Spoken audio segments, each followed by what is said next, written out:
इसको हटा दीजिएगा, पहले वाला।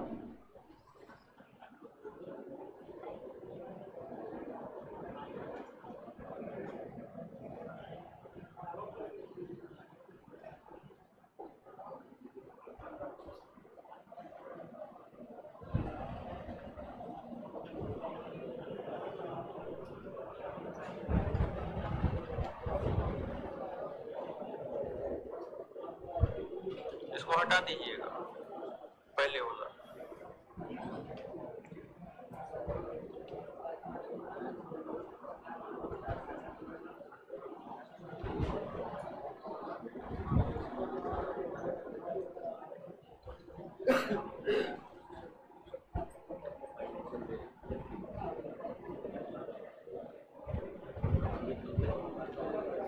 चलिए आ जाइए, अब आगे पढ़ते हैं।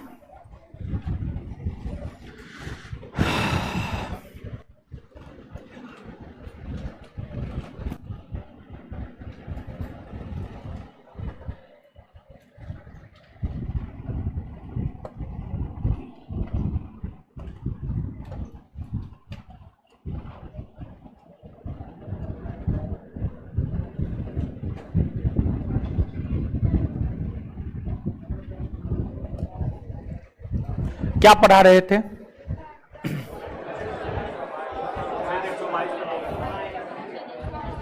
हाँ, यानी कुल मिलाकर के अगर हम देखें, संघ का शासन पढ़ रहे हैं, और संघ के शासन को अगर हम देखें तो संघ के शासन को हमने 3 भाग में बांटा था, कार्यपालिका, विधायिका और न्यायपालिका। कार्यपालिका के अंतर्गत राष्ट्रपति, उपराष्ट्रपति, प्रधानमंत्री, मंत्रिपरिषद, महान्यायवादी, ये सब चीज हम लोग पढ़ लिए हैं। विधायिका के अंतर्गत लोकसभा और राज्यसभा, लोकसभा और राज्यसभा को भी हम लोग पढ़ लिए। अब आगे संघ के शासन का जो तीसरा पार्ट है वह न्यायपालिका है। तो आगे आज से हम लोग शुरुआत करेंगे न्यायपालिका की। और संघ के शासन के अंतर्गत जो न्यायपालिका है, उस न्यायपालिका के अंतर्गत मुख्य तौर पर हमें भारत के सुप्रीम कोर्ट के विषय में पढ़ना होता है। तो आज का जो हमारा टॉपिक है वह है सुप्रीम कोर्ट। सुप्रीम कोर्ट क्या है? Supreme court.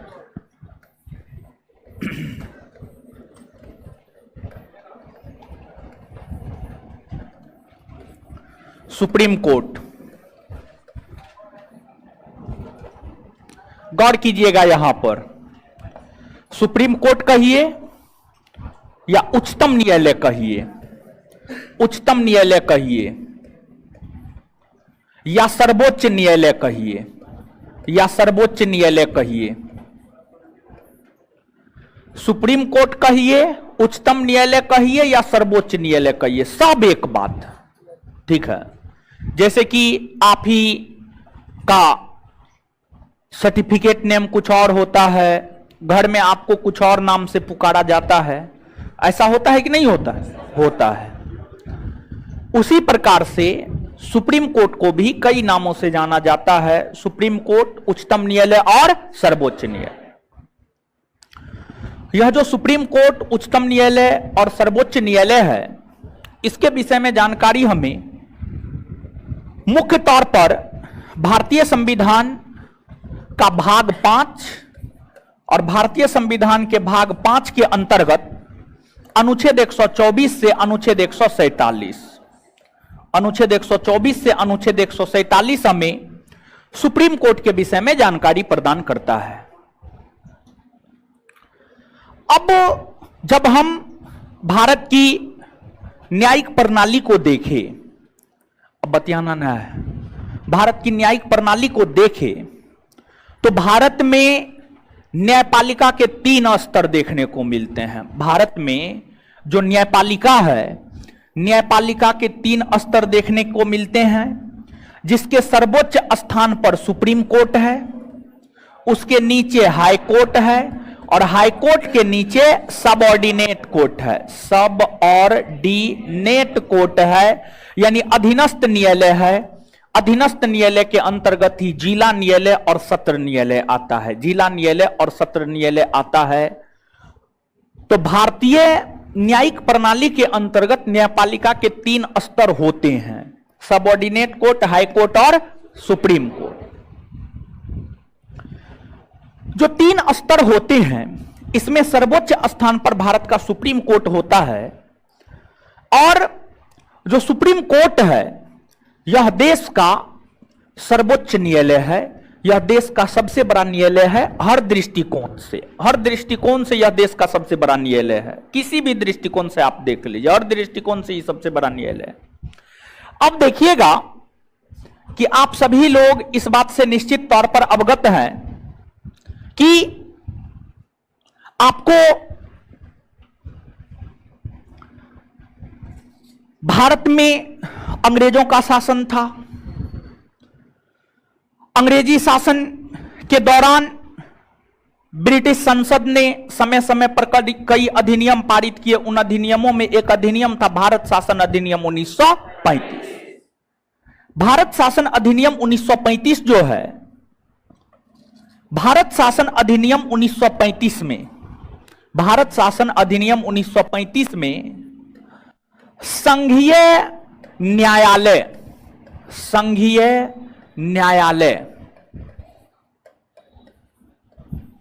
की स्थापना की बात की गई थी। भारत शासन अधिनियम 1935 में संघीय न्यायालय की स्थापना की बात की गई थी।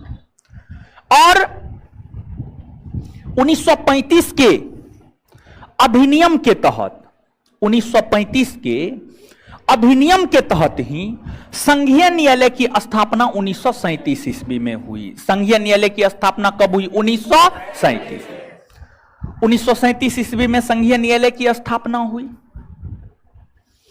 1937 ईस्वी में जो संघीय न्यायालय की स्थापना हुई, आजादी के बाद जब हमारा संविधान 1950 ईस्वी में लागू हुआ, आजादी तो 1947 में मिली, आजादी के बाद ही हमारा संविधान लागू हुआ। हमारा संविधान, हमें आजादी 15 अगस्त 1947 को मिली और हमारा संविधान लागू 26 जनवरी 1950 को हुआ। जब हमारा संविधान लागू हुआ तो हमारे संविधान लागू होने के बाद सुप्रीम कोर्ट का गठन हुआ। और यह जो 1935 के अधिनियम के तहत संघीय न्यायालय की स्थापना 1937 ईस्वी में हुई, यही संघीय न्यायालय 1950 में, यही संघीय न्यायालय 1950 में भारत का सुप्रीम कोर्ट बना। यही संघीय न्यायालय, जो संघीय न्यायालय 1935 के अधिनियम के तहत 1937 ईस्वी में स्थापित हुआ था, यही संघीय न्यायालय संविधान लागू होने के बाद 1950 ईस्वी में भारत का सुप्रीम कोर्ट या उच्चतम न्यायालय या सर्वोच्च न्यायालय बना। अर्थात सुप्रीम कोर्ट का जो गठन हुआ है वह 1950 ईस्वी में हुआ है। कब हुआ है? 1950। सुप्रीम कोर्ट एक प्रकार की संवैधानिक संस्था है। किस लिहाज से हम कह सकते हैं कि सुप्रीम कोर्ट एक प्रकार का संवैधानिक संस्था है? सुप्रीम कोर्ट एक प्रकार का संवैधानिक संस्था है, यह बात हम इस लिहाज से कह सकते हैं क्योंकि भारतीय संविधान का अनुच्छेद 124 स्पष्ट तौर पर यह बात कहता है भारत का एक सुप्रीम कोर्ट होगा। और इसी अनुच्छेद को प्रासंगिक बनाने के लिए जब हमारा संविधान 26 जनवरी 1950 को लागू हुआ, तो इसके ठीक पश्चात 28 जनवरी 1950 को भारत के भीतर एक सुप्रीम कोर्ट का गठन किया गया। भारत के भीतर एक सुप्रीम कोर्ट का गठन किया गया। और सुप्रीम कोर्ट का गठन किया गया, यहां पर प्रश्न यह उठता है, सुप्रीम कोर्ट के गठन का अधिकार किसे कहे? सुप्रीम कोर्ट के क्षेत्राधिकार में वृद्धि करने का अधिकार किसे है? तो जो सुप्रीम कोर्ट है, सुप्रीम कोर्ट के गठन करने का अधिकार भारत की संसद को है। 1950 ईस्वी में हमारी आबादी लगभग में 30 से 40 करोड़ के बीच हुआ करता था। तो उस समय सुप्रीम कोर्ट के ऊपर काम का दबाव बहुत ज्यादा नहीं था, जिस वजह से जब सुप्रीम कोर्ट का गठन हुआ था तो उस समय सुप्रीम कोर्ट में न्यायाधीशों की जो संख्या हुआ करती थी वह टोटल 8 हुआ करती थी। टोटल 8 हुआ करती थी। एक मुख्य न्यायाधीश तथा 7 अन्य न्यायाधीश हुआ करते थे। लेकिन जैसे जैसे समय बढ़ता गया, हमारी जनसंख्या बढ़ती गई, सुप्रीम कोर्ट के ऊपर काम का दबाव बढ़ता गया, जब ये तमाम प्रकार के कार्य हुए तो धीरे धीरे सुप्रीम कोर्ट में न्यायाधीशों की संख्या में इजाफा की गई। अब यहां पर प्रश्न यह उठता है कि सुप्रीम कोर्ट में न्यायाधीशों की संख्या में इजाफा कौन करता है? तो सुप्रीम कोर्ट के कार्य अधिकार शक्ति में वृद्धि करने का अधिकार भारत की संसद को होता है। भारत की संसद ही सुप्रीम कोर्ट के न्यायाधीशों की संख्या में इजाफा करता है। तो भारत की संसद ही सुप्रीम कोर्ट में न्यायाधीशों की संख्या में इजाफा किया और जब गठन हुआ था तो उस समय न्यायाधीशों की संख्या 8 थी, बाद में बढ़कर 11 हुआ, 11 से बढ़कर 14 हुआ, 14 से बढ़कर 18 हुआ, 18 से बढ़कर 26, 18 से बढ़कर 26, 26 से बढ़कर 31, 31 से बढ़कर 34।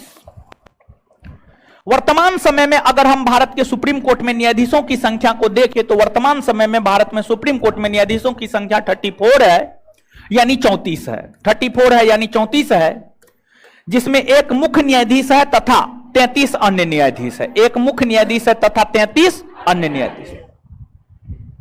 अगर हम सुप्रीम कोर्ट के प्रथम मुख्य न्यायाधीश को देखें तो सुप्रीम कोर्ट के प्रथम मुख्य न्यायाधीश हुए हीरालाल जे कानिया।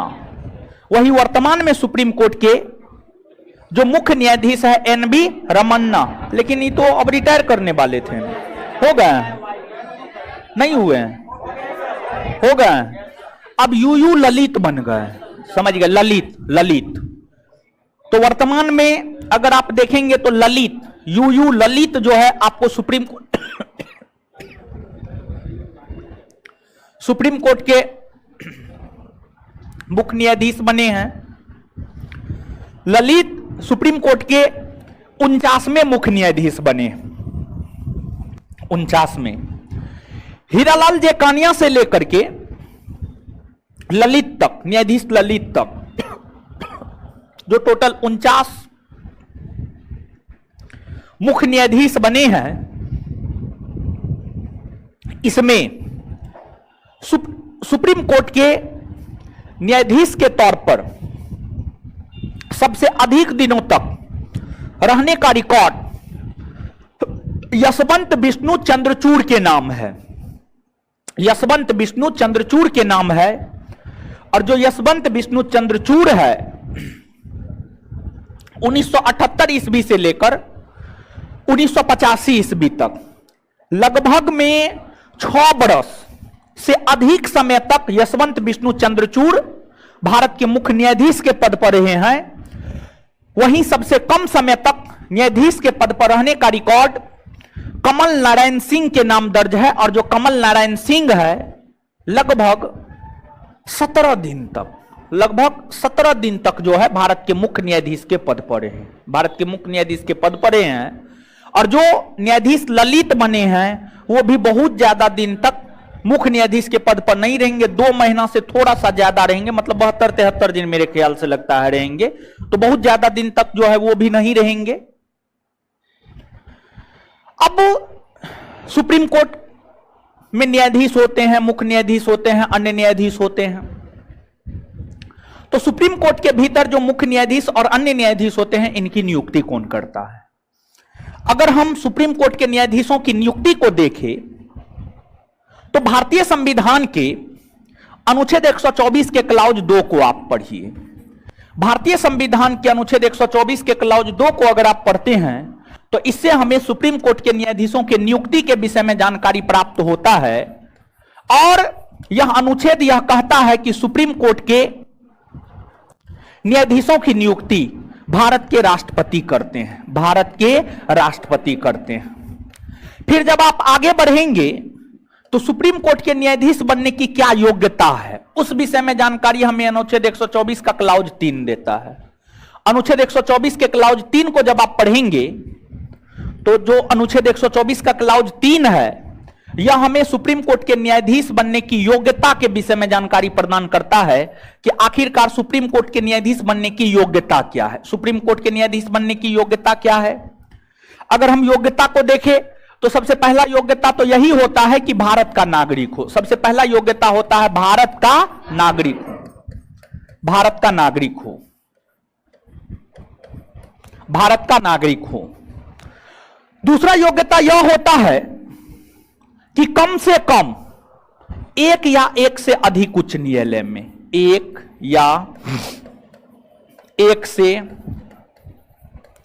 अधिक उच्च न्यायालय में, कम से कम एक या एक से अधिक उच्च न्यायालय में 5 वर्षों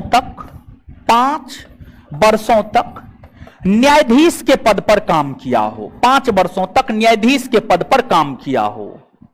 या अगला योग्यता यह है कि कम से कम एक या एक से अधिक उच्च न्यायालय में, एक या एक से अधिक उच्च न्यायालय में, अधिक उच्च न्यायालय में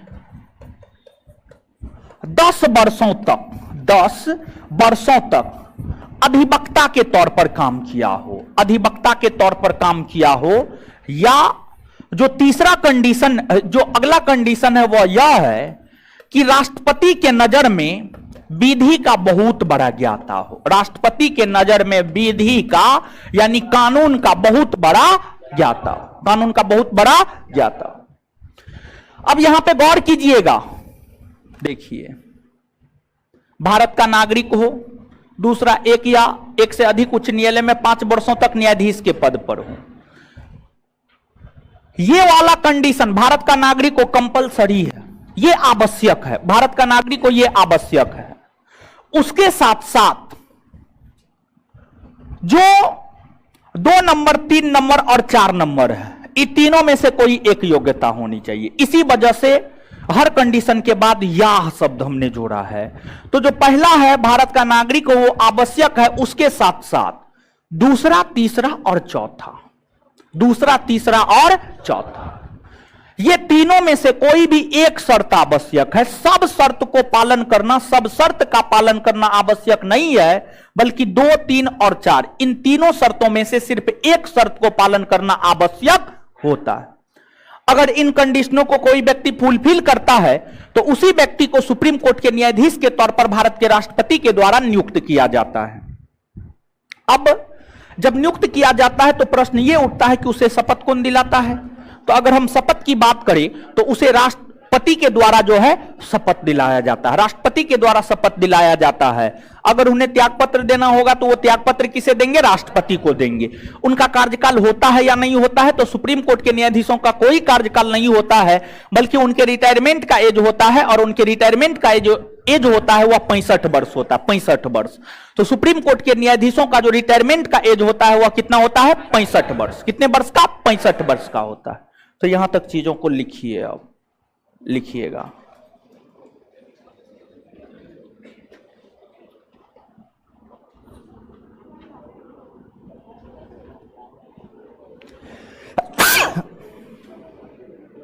क्वेश्चन करवाएंगे जी, काहे आप लोग अकबकाते हैं?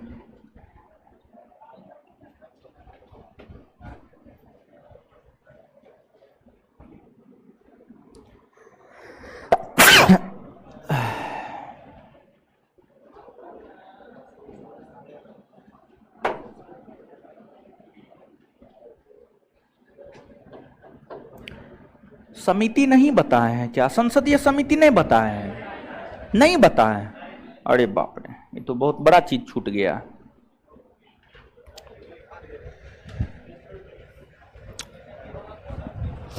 अच्छा ठीक है, आप लोग जो है क्या कहते हैं, हेडिंग मार लिए हैं सुप्रीम कोर्ट? नहीं मारे?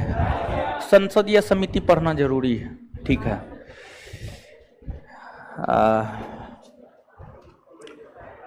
संसदीय समिति छूट गया था, हमको लगा संसद खत्म हो गया, संसदीय समिति छूट गया है। अच्छा सुनिए ना, जगह छोड़े हैं? अभी तो कुछ लिखे ही नहीं होंगे। चलिए इतना जान लिए तो क्या होगा, हेडिंग मारिए संसदीय समिति, संसदीय समिति, हेडिंग मारिए तो संसदीय समिति।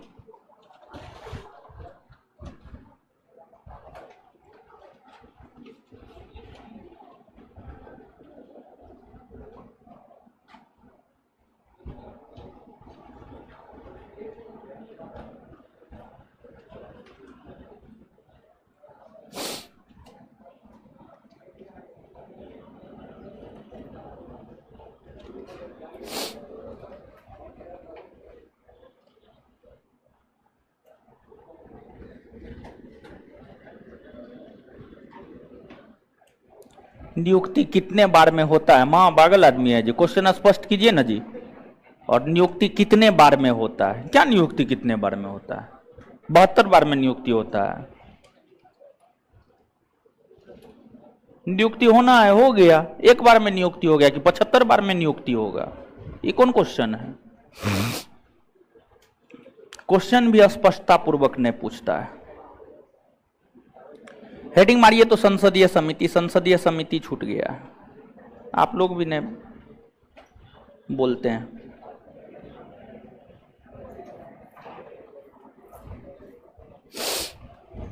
अगर सुप्रीम कोर्ट हेडिंग मार लिया उसको काटिए, संसदीय समिति।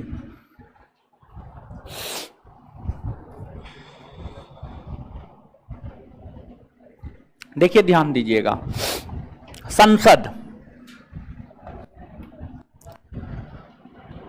अगर हम बोर्ड पे आइए, संसद यानी पार्लियामेंट,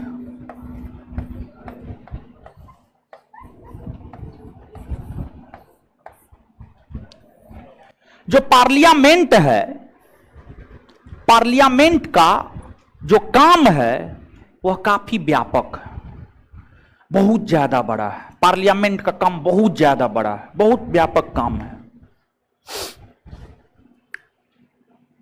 व्यापक काम होने के कारण संसद कुछ काम को कर पाता है और वैसे काम जिसे संसद नहीं कर पाता है, उन कामों को करने के लिए ही संसदीय समिति का गठन किया जाता है। संसदीय समिति का गठन किया जाता है। अब अगर हम संसदीय समिति को देखें तो जो संसदीय समिति होता है दो प्रकार का होता है। एक आपको अस्थाई समिति होता है और दूसरा आपको अस्थाई समिति होता है। दूसरा आपको अस्थाई समिति होता है। जो अस्थाई समिति होता है इसका गठन प्रत्येक वर्ष होता है। जो अस्थाई समिति होता है इसका गठन प्रत्येक वर्ष होता है। और जो अस्थाई समिति होता है इसका गठन किसी खास काम के लिए किया जाता है। जैसे ही काम पूरा होता है वैसे ही इस समिति को भंग कर दिया जाता है। वैसे ही इस समिति को भंग कर दिया जाता है। अब अस्थाई समिति को हम देखें तो अस्थाई समिति भी कई प्रकार के होते हैं। अस्थाई समिति में एक आपको वित्तीय समिति होता है। अस्थाई समिति में एक आपको वित्तीय समिति होता है। और अस्थाई समिति में जो वित्तीय समिति होता है यह काफी महत्वपूर्ण समिति होता है। खास तौर पर हमारे परीक्षा में वित्तीय समिति से ही संबंधित प्रश्न पूछे जाते हैं। वित्तीय समिति से ही संबंधित प्रश्न जो है हमारी परीक्षा में खास तौर पर पूछे जाते हैं। तो वित्तीय समिति कितने प्रकार के होते हैं? तो वित्तीय समिति 3 प्रकार का होता है। जो वित्तीय समिति होता है यह आपको 3 प्रकार का होता है। वित्तीय समिति जो 3 प्रकार का होता है उसमें आपको एक प्रकलन समिति होता है। प्रकलन समिति होता है। दूसरा आपको लोक लेखा समिति होता है। दूसरा आपको लोक लेखा समिति होता है। तीसरा अगर हम देखें तो तीसरा आपको सरकारी उपक्रम समिति होता है। सरकारी उपक्रम समिति होता है। सरकारी उपक्रम समिति होता है। ये तीनों वित्तीय समिति के उदाहरण है। ये तीनों अस्थाई और वित्तीय समिति है और इन तीनों समितियों का गठन प्रत्येक वर्ष होता है। प्रत्येक वर्ष इन तीनों समितियों का गठन होता है। अब इन समितियों का गठन कब हुआ है? पहली बार तो जो प्रकलन समिति है इसका गठन 1950 ईस्वी में हुआ है। 1950 ईस्वी में भारत के वित्त मंत्री हुआ करते थे जॉन मथाई। भारत के वित्त मंत्री हुआ करते थे जॉन मथाई। जॉन मथाई के सिफारिश पर प्रकलन समिति का गठन 1950 ईस्वी में हुआ है। फिर आपको लोक लेखा समिति है। लोक लेखा समिति का गठन 1921 ईस्वी में हुआ है। अंग्रेजों ने 1773 के रेगुलेटिंग एक्ट से लेकर 1947 के भारतीय स्वतंत्रता अधिनियम तक पारित किए हैं। इन अधिनियमों में ही एक अधिनियम है भारत शासन अधिनियम 1919। जो भारत शासन अधिनियम 1919 है, भारत शासन अधिनियम 1919 के तहत ही लोक लेखा समिति का गठन 1921 ईस्वी में हुआ। इसके बाद है सरकारी उपक्रम समिति। जो सरकारी उपक्रम समिति है, सरकारी उपक्रम समिति का गठन 1964 में हुआ। 1964 ईस्वी में कृष्ण मेनन समिति, कृष्ण मेनन समिति, कृष्ण मेनन समिति के सिफारिश पर सरकारी उपक्रम समिति का गठन हुआ। कृष्ण मेनन समिति के सिफारिश पर सरकारी उपक्रम समिति का गठन 1964 ईस्वी में हुआ। अब इन समितियों में अगर हम प्रकलन समिति को देखें तो प्रकलन समिति में सदस्यों की संख्या 30 होती है और इस समिति में 30 के 30 सदस्य लोकसभा से आते हैं। 30 के 30 सदस्य लोकसभा से आते हैं। यह एक ऐसा समिति है जिसमें राज्यसभा के कोई सदस्य शामिल नहीं होते हैं। वहीं अगर हम लोक लेखा समिति को देखें तो लोक लेखा समिति में टोटल सदस्यों की संख्या 22 होती है। 22 में से 15 सदस्य लोकसभा से आते हैं और 7 सदस्य राज्यसभा से आते हैं। 7 सदस्य राज्यसभा से आते हैं। सरकारी उपक्रम समिति, सरकारी उपक्रम समिति में सदस्यों की संख्या 22 होती है। इसमें भी 15 सदस्य लोकसभा से आते हैं और 7 सदस्य राज्यसभा से आते हैं। 7 सदस्य राज्यसभा से आते हैं। अब प्रश्न यह उठता है कि इन समितियों का काम क्या है? इन समितियों का काम क्या है? तो सबसे पहले प्रकलन समिति। प्रकलन समिति का काम क्या है? तो आप सभी लोग बजट के विषय में जानते होंगे। बजट के विषय में हम आपको बताए हैं। भारतीय संविधान में बजट शब्द की चर्चा नहीं है, बल्कि उसके स्थान पर वार्षिक वित्तीय विवरण शब्द की चर्चा है। वार्षिक वित्तीय विवरण क्या है? तो सरकार के जो एक वर्ष के आय और व्यय के लेखा जोखा होते हैं, वही आपको वार्षिक वित्तीय विवरण है। वार्षिक वित्तीय विवरण है जो आपको बजट होता है। बजट का पूर्व अनुमान लगाने के लिए, बजट के पूर्व अनुमान लगाने के लिए ही प्रकलन समिति का गठन किया गया। अर्थात जो प्रकलन समिति है, प्रकलन समिति को हम लोग आकलन समिति भी कहते हैं और इसको अंग्रेजी में एस्टिमेट कमिटी भी कहते हैं। तो इस कमिटी का मूल तौर पर काम होता है बजट का पूर्व आकलन लगाना। और यह जो कमिटी होता है, इस कमिटी के अध्यक्ष हर स्थिति में सत्ताधारी दल का ही कोई नेता हो सकता है। जो पार्टी सत्ता में है उसी का कोई नेता हो सकता है। जैसे कि वर्तमान समय में बीजेपी, भारतीय जनता पार्टी सत्ता में है, तो इस कमिटी का अध्यक्ष बीजेपी के ही कोई सदस्य हो सकते हैं, विरोधी दल का कोई सदस्य नहीं हो सकता। दूसरा है लोक लेखा समिति। लोक लेखा समिति का काम क्या है?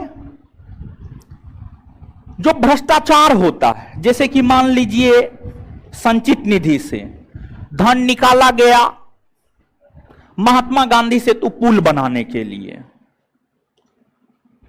और मंत्री धन निकाल लिया और महात्मा गांधी सेतु पुल नहीं बनाया, तो जांच लोक लेखा कमिटी करता है और बताता है कि फलना मंत्री है, गांधी सेतु पुल बनाने के लिए पैसा निकाल लिया, पुल नहीं बनाया, मतलब घोटाला किया है। इसका उजागर लोक लेखा समिति के द्वारा किया जाता है। और अगर हम लोक लेखा समिति को देखें तो जो लोक लेखा समिति है, लोक लेखा समिति का अध्यक्ष हमेशा के लिए विपक्षी दल का ही कोई नेता होता, हमेशा हमेशा हमेशा के लिए विपक्षी दल का ही कोई नेता होता है। और खास तौर पर जो लोकसभा में विपक्ष के नेता होते हैं वही लोक लेखा समिति का अध्यक्ष होता है। वर्तमान में कांग्रेस लोकसभा में विपक्षी पार्टी है, उसके नेता अधीर रंजन चौधरी है, वही जो है लोक लेखा कमेटी के अध्यक्ष। फिर आपको सरकारी उपक्रम समिति है, तो इसका काम क्या है? तो लोक लेखा कमेटी का काम है घोटाला का उजागर करना, घोटाला का उजागर करना। और जो लोक लेखा कमेटी होता है, भारत के नियंत्रक महालेखा परीक्षक के द्वारा जो रिपोर्ट दिया जाता है, उस रिपोर्ट की जांच लोक लेखा कमेटी करता है, लोक लेखा कमेटी करता है और घोटाला का उजागर करता है। और लोक लेखा कमेटी अपनी रिपोर्ट लोकसभा के अध्यक्ष को सौंपता है। लोक लेखा कमेटी अपनी रिपोर्ट लोकसभा के अध्यक्ष को सौंपता है। सरकारी उपक्रम समिति है या लोक उपक्रम समिति कहिए, सरकारी उपक्रम समिति कहिए, दोनों एक ही बात है। वहां पे पर्दा लगा हुआ था, पर्दा क्या हुआ जी? वहां पे पर्दा लगा हुआ था, पर्दा नहीं ना है जी? है, लगा दीजिए ना, लगाइए उसको। ओपन पूरा हो गया है तो आएगा, ठीक है।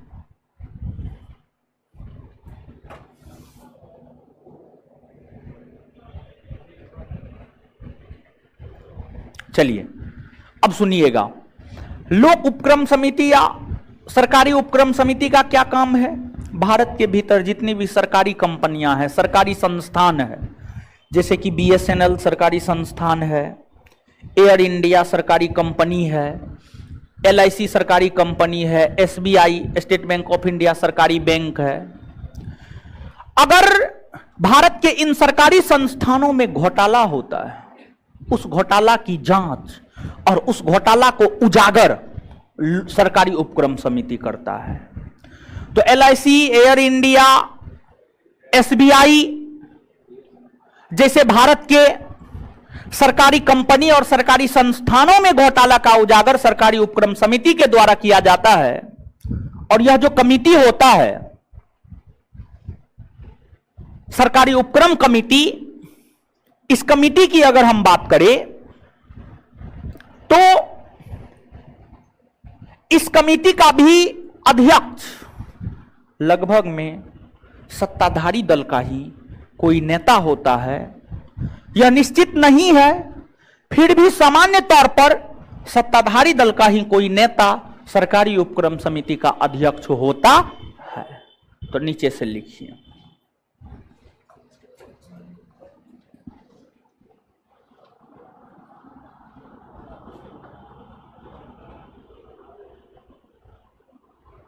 सरकारी समिति में 45 होते हैं। आप ही आइए पढ़ाइए, ठीक है, हम संन्यास ले लेते हैं।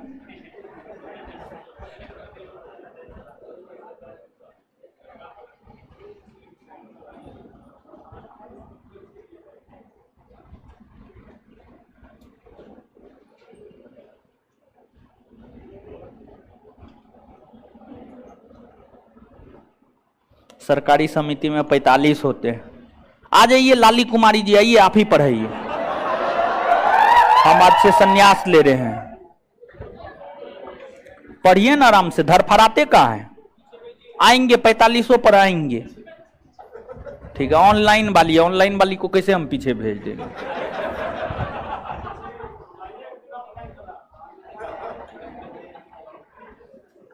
आप ही को पीए बना देते हैं, जाइए खोज के लाइए। लिखिए, संसदीय समिति लिखिएगा। संसद का काम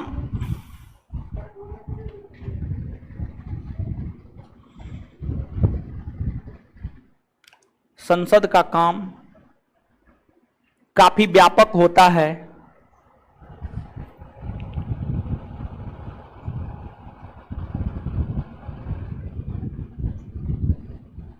संसद का काम काफी व्यापक होता है।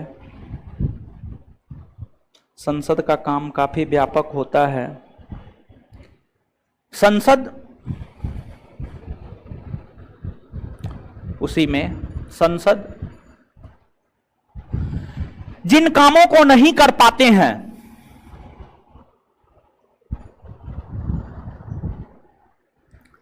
संसद जिन कामों को नहीं कर पाते हैं,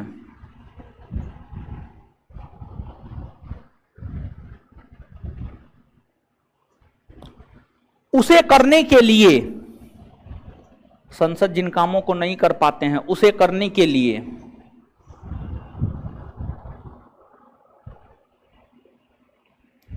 संसदीय समिति का गठन किया जाता है।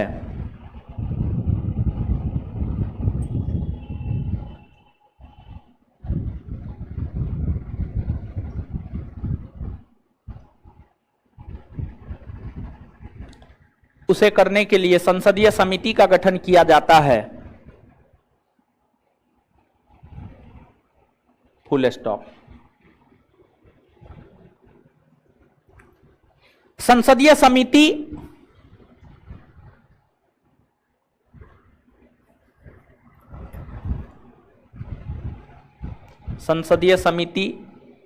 मूलतः दो प्रकार के होते हैं। संसदीय समिति मूलतः दो प्रकार के होते हैं। संसदीय समिति मूलतः दो प्रकार के होते हैं।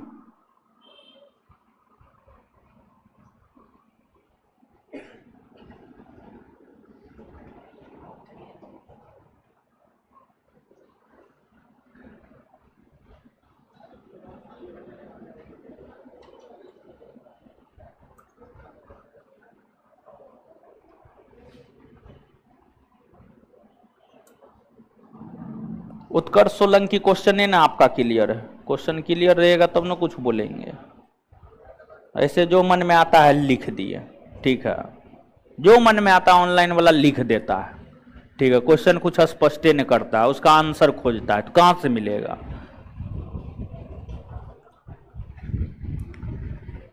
संसदीय समिति दो प्रकार का होता है। एक नंबर में अस्थाई, दो नंबर में अस्थाई। एक नंबर में अस्थाई, दो नंबर में अस्थाई।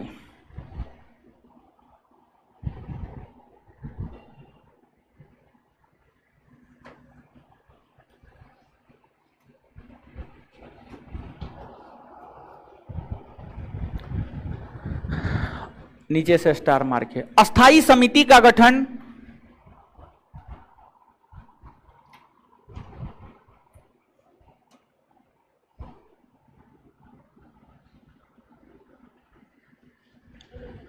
अस्थाई समिति का गठन प्रत्येक वर्ष होता है।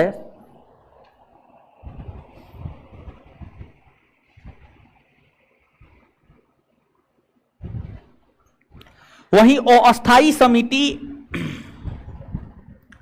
वहीं अस्थाई समिति वहीं अस्थाई समिति वहीं अस्थाई समिति का गठन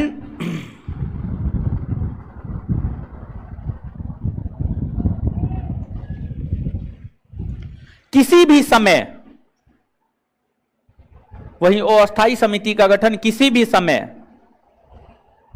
किसी खास काम को पूरा करने के लिए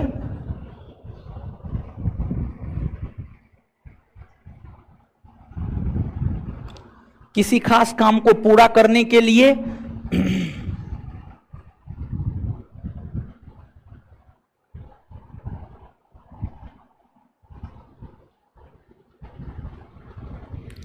किया जाता है।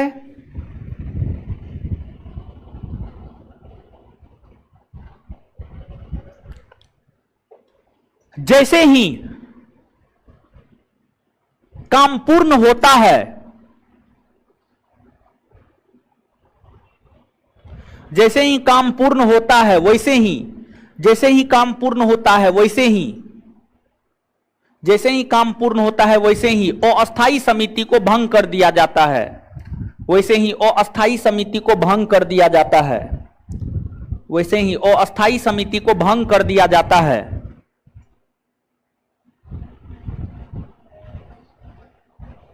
वैसे ही अस्थाई समिति को भंग कर दिया जाता है।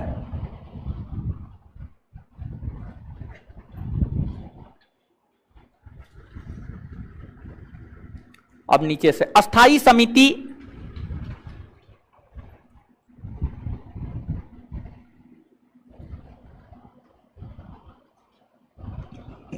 अस्थाई समिति, अस्थाई समिति। अब नीचे से अस्थाई समिति, अस्थाई समिति हेडिंग मार दिए है ना। अभी जब तक चर्चा करेंगे सब अस्थाई समिति होगा, आगे वो अस्थाई समिति बताना होता है। क्या हुआ जी, क्या हुआ इसको, क्या हुआ जी? है पानी दीजिए इसको, पानी दीजिए ना, पानी दीजिए हो, पानी दीजिए ना जी। अरे पानी पीजिए, अरे पानी पीजिए ना, बे बकलोल, पानी पिलाइए ना, एकदम बुद्धि है ना। अरे पिलाइए उसको, पानी पिलाइए ना। माँ बकलोल है, एकदम बुद्धि है ना, लड़की है कि क्या है। पानी उसके पूरा शरीर पे उझल दीजिए, ठीक, उझलिए, कॉपी बचा करके, कॉपी बचा करके पानी मारिए, फेस पे दीजिए ना, फेस पे दीजिए ना, अरे फेस पे दीजिए ना पानी, कुछ नहीं होगा, शरीर कागज है कि? नौटंकी बतियाते हैं आप लोग। हाँ हो गया।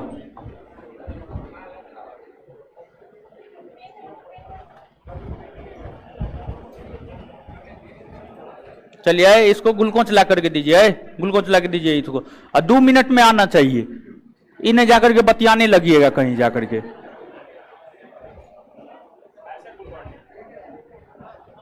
पूछिए उसको, पानी पिलाए जी, पानी उसको पिलाइए भी थोड़ा सा, थोड़ा एक आध गो बूंद पिलाइए, एक आध बूंद पानी पिलाइए। ग्लूकोज है? कौन ग्लूकोज है वो? है? आ रहा है, रुकिए न, छोड़िए ना, उसको दे दे। है, हल्ला मत कीजिए। है, आप लोग का है बका रहे हैं? क्या हुआ जी? क्या क्या बोल रहे हैं? गिलास है? गिलास में पिएगी? अच्छा ठीक है, ठीक। अरे उसको खोल दीजिए ना, उसको खोल दीजिए।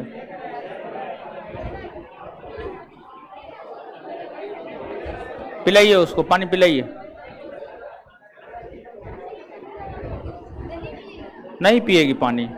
अच्छा छोड़ दीजिए, ग्लूकोज आ रहा है, ग्लूकोज पिलाएंगे उसको।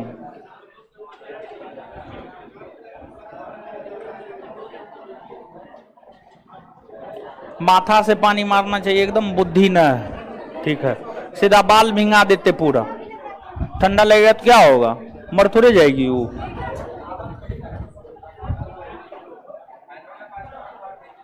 अरे कुछ भी हो, पहले डॉक्टर के पास जाते हैं तो क्या करता है, सुई घुसाता है पानी का, उसके बाद है ना कुछ हो। शरीर में 70% तो पानी है, ठीक है। एक बोतल पानी चढ़ता है, उसमें आधा इलाज हो जाता है। पानी ऐसे ऐसे करके छींटा मार रही।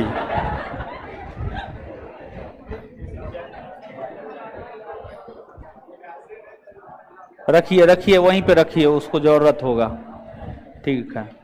चलिए लिखिए, आप लोग लिखिए।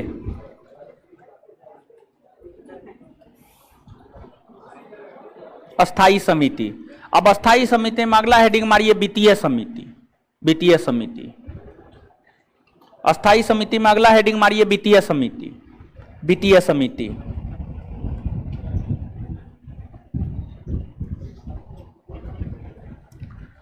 वित्तीय समिति में डैश देकर लिखिएगा। वित्तीय समिति में डैश देकर लिखिएगा। वित्तीय समिति 3 प्रकार का होता है। वित्तीय समिति 3 प्रकार का होता है।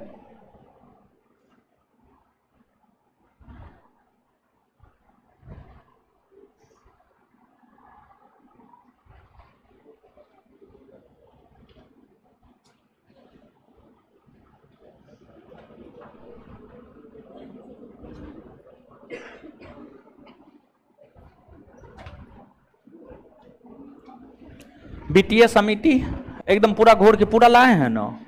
हाँ, तो आधा पूरा नहीं लाना है, आधा लाना। गिलास नहीं है, गिलास दे दीजिए ना इसको, गिलास होगा ना जी। अरे भोज का इतना सारा गिलास है, वो सब ऐसे ये फेंका रहा था, वो दीजिए ला करके, पिएगी बेचारी।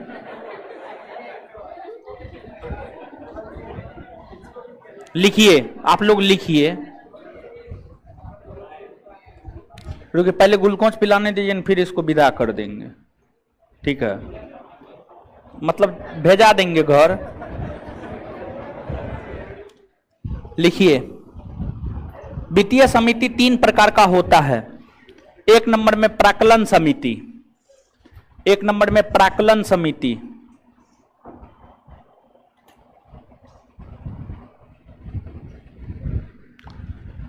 डैश देकर लिखिएगा, डैश दे के लिखिएगा। इसे कई अन्य नाम जैसे आकलन समिति, एस्टीमेट कमिटी, इसे कई अन्य नाम, इसे कई अन्य नाम जैसे आकलन समिति, एस्टीमेट कमिटी, इसे कई अन्य नाम जैसे आकलन समिति, एस्टीमेट कमिटी,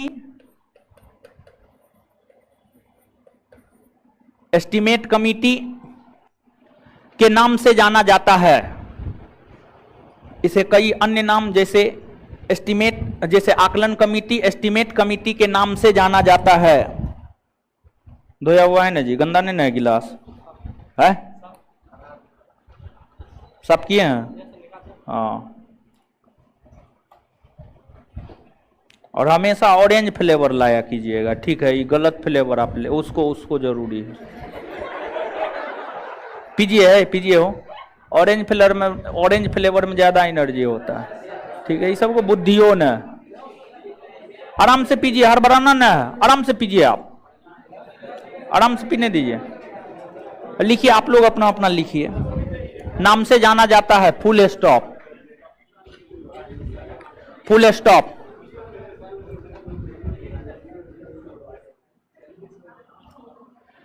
उन्नीस 1950 ईस्वी में, हाँ उसी में कंटिन्यू लिखते जाइए। थोड़ा सा पी लीजिए और छोड़ दीजिए, नहीं पिएगी तो छोड़ दीजिए, ले जाइए, आप पी जाइएगा।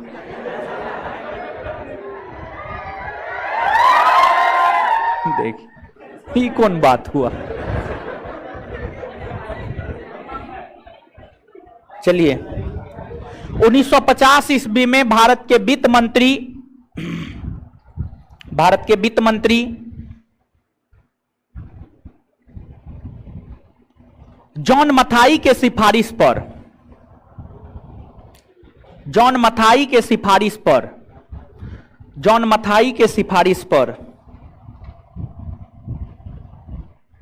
बजट के पूर्व अनुमान लगाने हेतु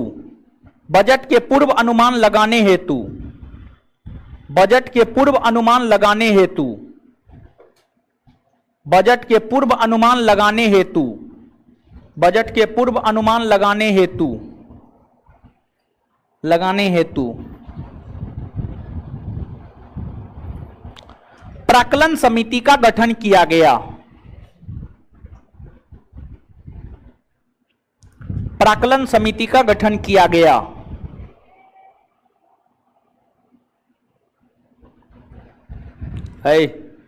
अब सुनिए, मुंह ऊपर कीजिए। कहाँ रूम है? यहां से कितना दूर में रूम है?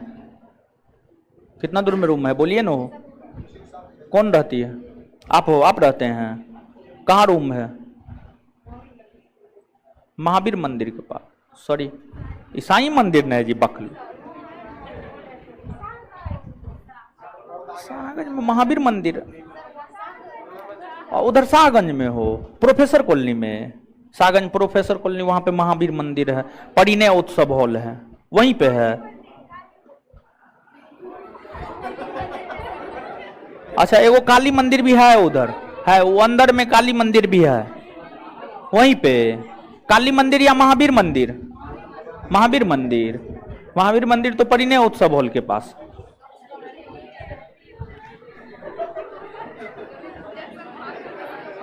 हाँ, अच्छा ठीक है। है, सुनिए ना, इधर सुनिए ना। अरे बोलने की स्थिति में है कि ना है आप? मजाक उड़ा रहे हैं। जब तबीयत खराब होगा तब अपना औकात पता चल जाएगा, फट के दरवाजा लग जाएगा। हंस रहे हैं। ठीक है, सुनिए। कहाँ रूम है? उधर है, सागंज में, प्रोफेसर कॉलोनी में है। काहे तबीयत खराब हुआ है? सुबह में खाए हुए ना है? आज कौन दिन है जी? सोमवार है। मंगलवारी सब नहीं करते हैं? नहीं करते हैं तो भूखे नहीं ना है, तो तबीयत काहे खराब हुआ? ठीक, अच्छा ठीक है, जो भी कारण हो।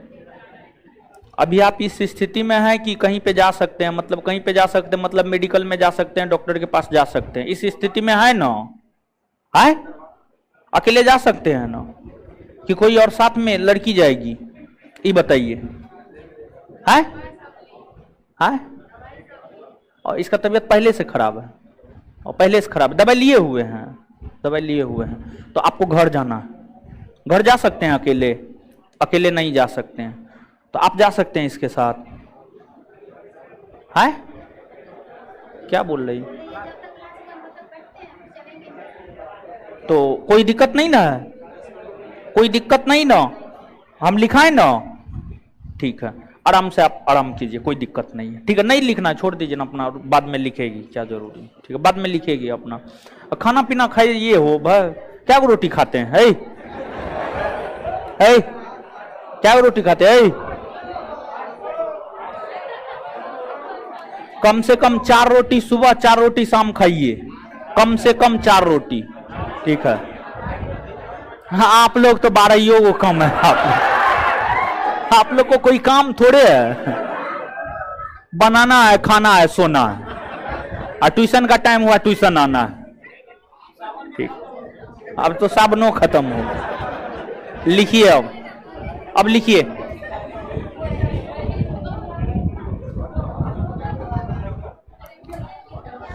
समिति का गठन किया गया, फुल स्टॉप। यह सॉरी, एक मिनट, इस कमिटी में सिर्फ और सिर्फ इस कमिटी में सिर्फ और सिर्फ लोकसभा के सदस्य होते हैं।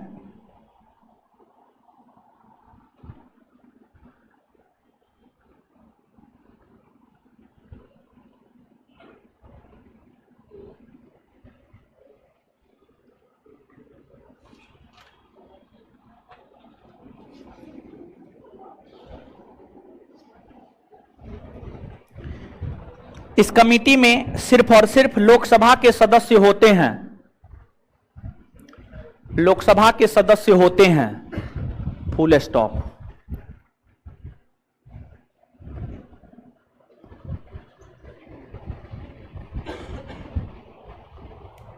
इसमें सदस्यों की संख्या 30 होती है। इसमें सदस्यों की संख्या 30 होती है।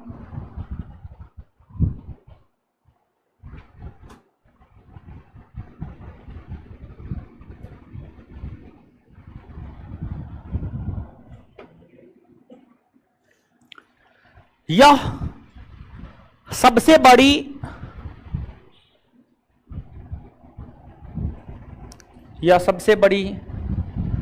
अस्थाई संसदीय समिति है। यह सबसे बड़ी अस्थाई संसदीय समिति है। यह सबसे बड़ी अस्थाई संसदीय समिति है।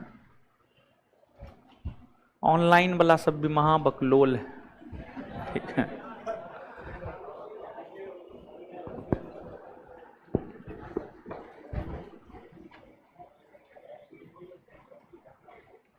आज के डेट में कोई किसी का मजबूरी नहीं समझना चाहता। ठीक है, सब अपने पीछे पड़ा है। ठीक है, सिर्फ दिखावटी।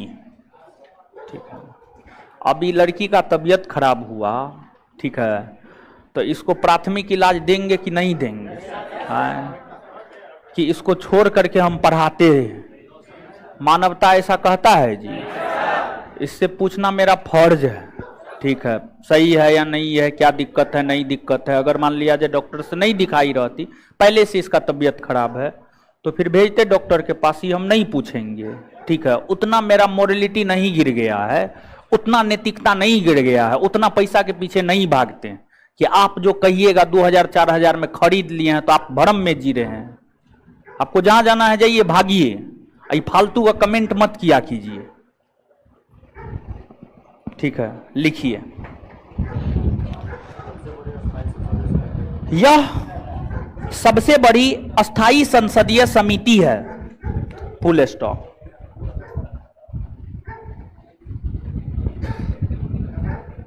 यह सबसे बड़ी अस्थाई संसदीय समिति है, फुल स्टॉप।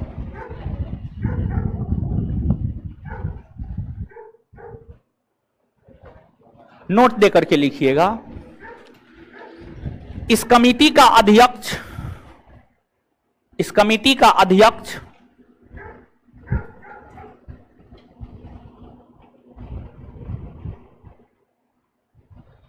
इस कमिटी का अध्यक्ष हमेशा सत्ताधारी दल का ही कोई नेता होता है। हमेशा सत्ताधारी दल का ही कोई नेता होता है। हमेशा सत्ताधारी दल का ही कोई नेता होता है। हमेशा सत्ताधारी दल का ही कोई नेता होता है। आगे, लोक लेखा कमेटी, आगे हेडिंग मारिए, लोक लेखा कमेटी।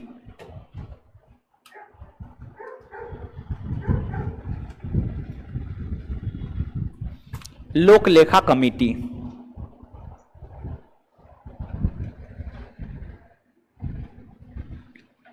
भारत शासन अधिनियम 1919 के तहत, भारत शासन अधिनियम 1919 के तहत, भारत शासन अधिनियम 1919 के तहत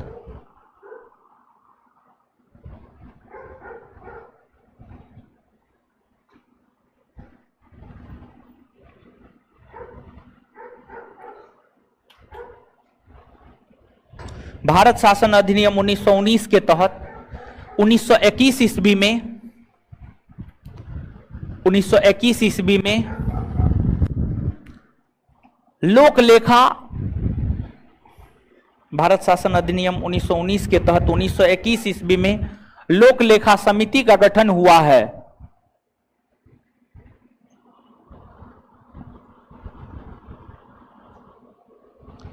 इसमें सदस्यों की संख्या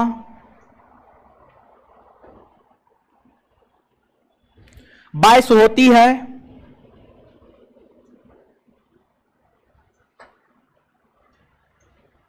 जिसमें से 15 सदस्य लोकसभा, जिसमें से 15 सदस्य लोकसभा और 7 सदस्य राज्यसभा से।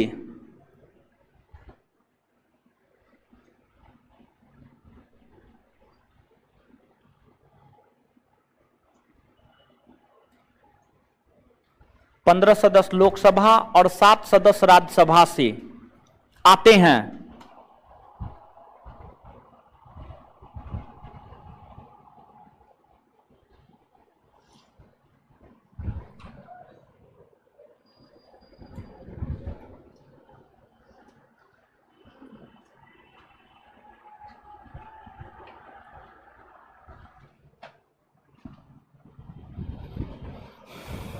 इस कमेटी का अध्यक्ष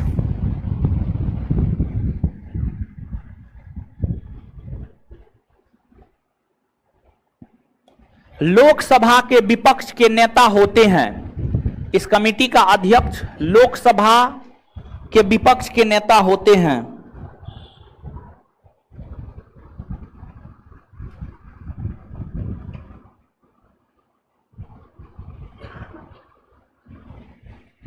फुल स्टॉप। भारत के नियंत्रक महालेखा परीक्षक के द्वारा, उसी में कंटिन्यू लिखते जाइएगा, भारत के नियंत्रक महालेखा परीक्षक के द्वारा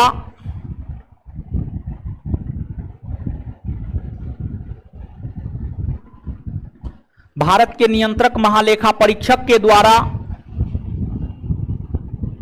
भारत के नियंत्रक महालेखा परीक्षक के द्वारा, भारत के नियंत्रक महालेखा परीक्षक के द्वारा जो रिपोर्ट दिया जाता है, भारत के नियंत्रक महालेखा परीक्षक के द्वारा जो रिपोर्ट दिया जाता है,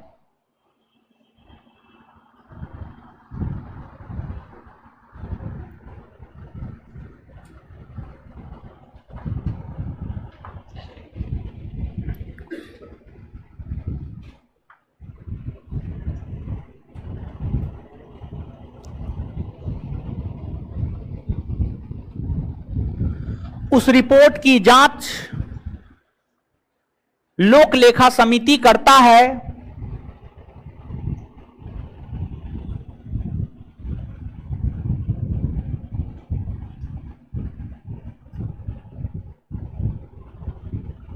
लोक लेखा समिति करता है। यह कमिटी अपना प्रतिवेदन यानी रिपोर्ट, यह कमिटी अपना रिपोर्ट, यह कमिटी अपना रिपोर्ट, यह कमिटी अपना रिपोर्ट, यह कमिटी अपना रिपोर्ट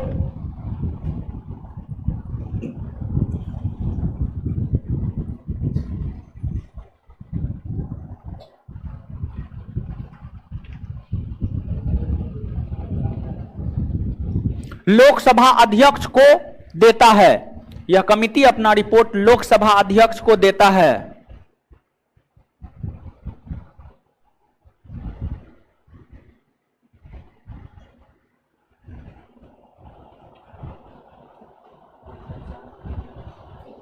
आगे लोक उपक्रम समिति या सरकारी उपक्रम समिति, अगला पॉइंट, लोक उपक्रम समिति या सरकारी उपक्रम समिति।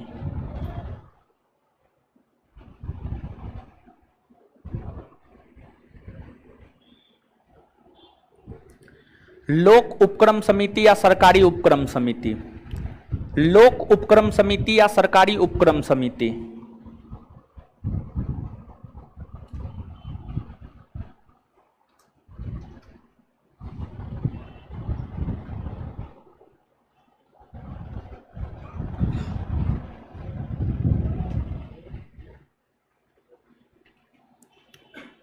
लिखिएगा, कृष्ण मेनन समिति के सिफारिश पर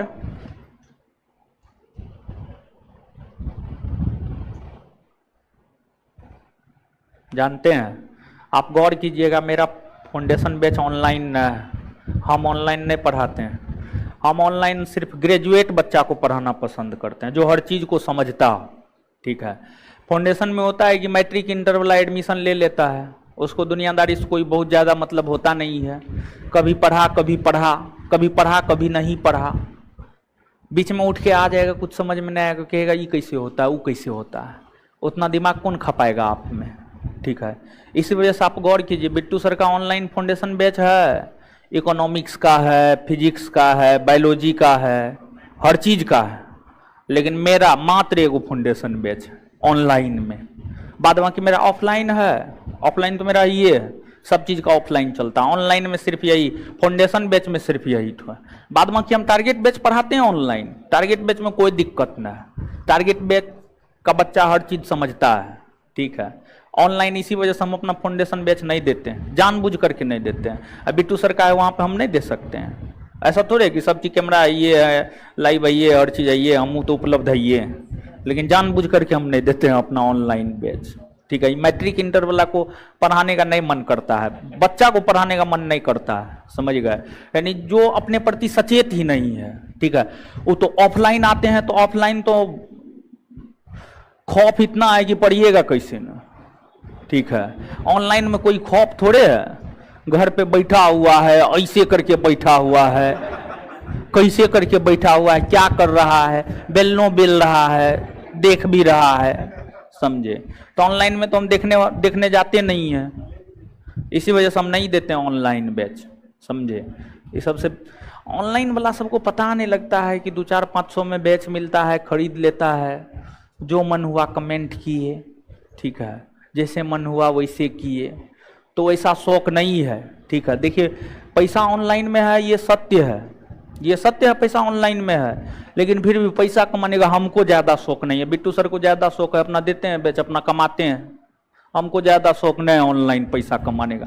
ऑफलाइन में ही जितना आता है, बस एगो पेट है पालने के लिए, बस जितना चाहिए उतना आता है, आराम से मस्त रहते हैं। समझे, क्या जरूरत है ज्यादा का? जब जरूरत होगा तो देखेंगे, अभी तो जरूरत ना है। लिखिए, कृष्ण मेनन समिति के सिफारिश पर, कृष्ण मेनन समिति के सिफारिश पर 1964 ईस्वी में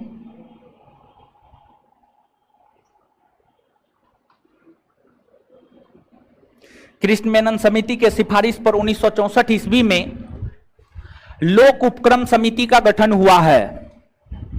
लोक उपक्रम समिति का गठन हुआ है।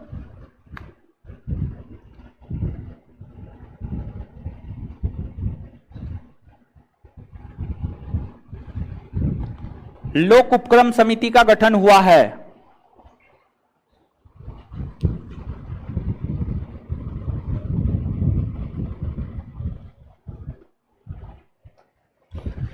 इस कमेटी में कुल 22 सदस्य होते हैं। इस कमेटी में कुल 22 सदस्य होते हैं,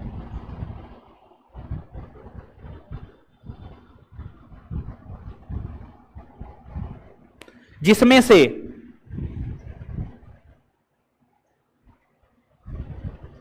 15 सदस्य लोकसभा तथा 7 सदस्य राज्यसभा से आते हैं।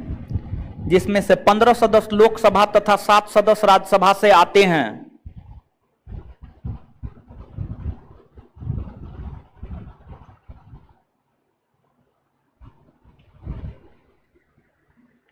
सामान्यतया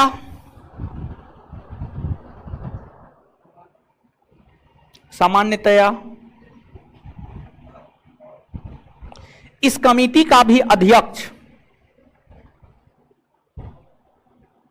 सामान्यतया इस कमेटी का भी अध्यक्ष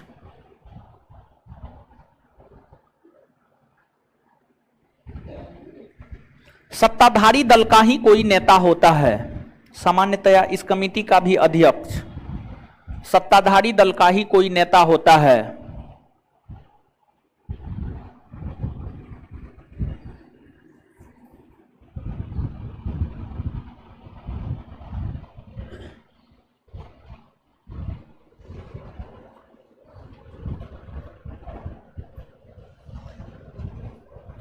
इस कमेटी का प्रमुख काम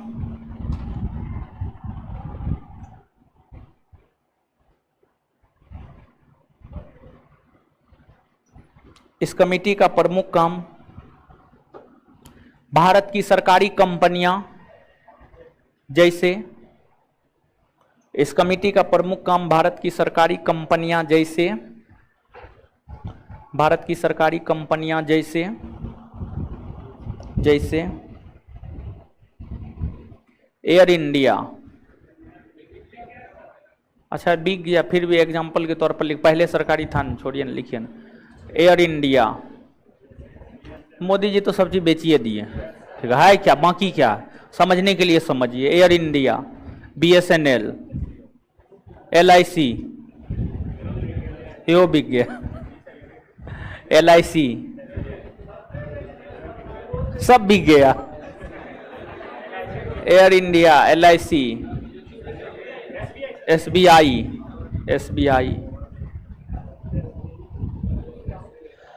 जैसे सरकारी संस्थानों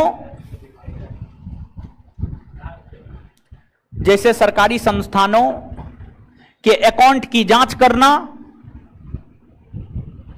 जैसे सरकारी संस्थानों के अकाउंट की जांच करना,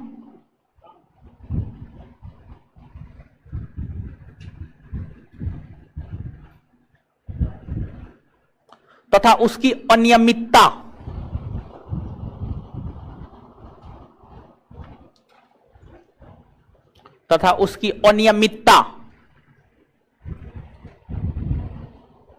का उजागर करना होता है। तथा उसकी अनियमितता का उजागर करना होता है।